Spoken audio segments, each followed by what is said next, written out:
কিন্তু উপস্থিতে প্রচুর মানুষের ভিড়ও কিন্তু আসলে রয়েছে।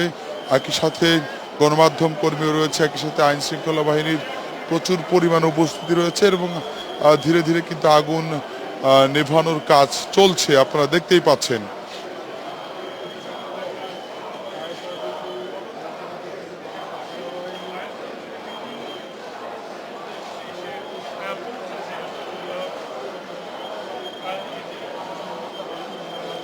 আপনারা জানেন যে আসলে আজকে 9টা 45 উসমান হাদি কিন্তু সিঙ্গাপুরে মৃত্যুবরণ করেন। আপনারা জানেন যে গত শুক্রবারে কিন্তু তার মাথায় গুলি লাগে। এরপরে কিন্তু তাকে ঢাকা মেডিকেল হাসপাতাল থেকে কিন্তু তার সব অস্ত্রোপচার শেষ করে কিন্তু তাকে এভার কেয়ার হাসপাতালে নিয়ে যাওয়া হয়।